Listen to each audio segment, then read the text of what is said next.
মাত্র কয়েক সেকেন্ড, আর তাতেই বদলে গেল একটি শহরের চেনা চেহারা। যেখানে কিছুক্ষণ আগেও চলছিল স্বাভাবিক জীবন, সেখানেই মুহূর্তের মধ্যে কেঁপে উঠল মাটি, ভেঙে পড়ল ভবন, রাস্তা জুড়ে ছড়িয়ে পড়ল ধ্বংসস্তূপ।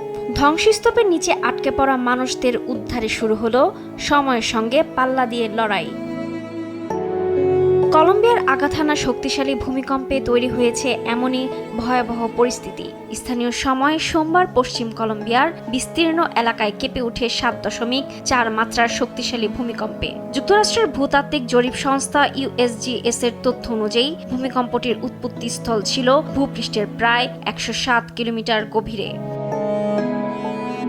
কলম্বিয়ার ভূতাত্ত্বিক কর্তৃপক্ষের দাবি, একবিংশ শতকে দেশটিতে রেকর্ড হওয়া শক্তিশালী ভূমিকম্পগুলোর মধ্যে এটি অন্যতম। কম্পনের পর পশ্চিমাঞ্চলের বিভিন্ন এলাকা থেকে আসতে থাকে ক্ষয়ক্ষতির খবর। সবচেয়ে বেশি ক্ষতিগ্রস্ত এলাকাগুলোর একটি রিসারালতো। এর রাজধানী পেরিয়েরায় ধসে পড়া ভবনের নিচে মানুষ আটকে থাকার আশঙ্কায় চলছে উদ্ধার অভিযান। ভারী যন্ত্রপাতির অপেক্ষায় না থেকে স্থানীয় বাসিন্দারাও উদ্ধারকারীদের সঙ্গে হাতে হাত মিলিয়ে ধ্বংসস্তূপ সরানোর কাজে নেমেছেন।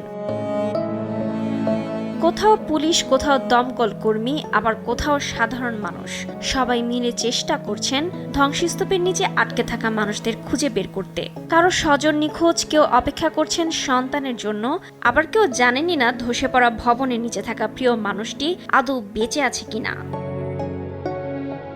এরই মধ্যে দেশটির প্রেসিডেন্ট জরুরি অবস্থা ঘোষণা করেছেন। তিনি জানিয়েছেন, ধ্বংসস্তূপে আটকে থাকা মানুষদের উদ্ধার করাই এখন সরকারের সবচেয়ে বড় অগ্রাধিকার। আর তাই কলম্বিয়ার এখন সময়ের সঙ্গে পাল্লা দিয়ে চলছে এক কঠিন লড়াই। প্রতিটি মুহূর্ত গুরুত্বপূর্ণ, প্রতিটি ধ্বংসস্তূপের নিচে থাকতে পারে একটি প্রাণ।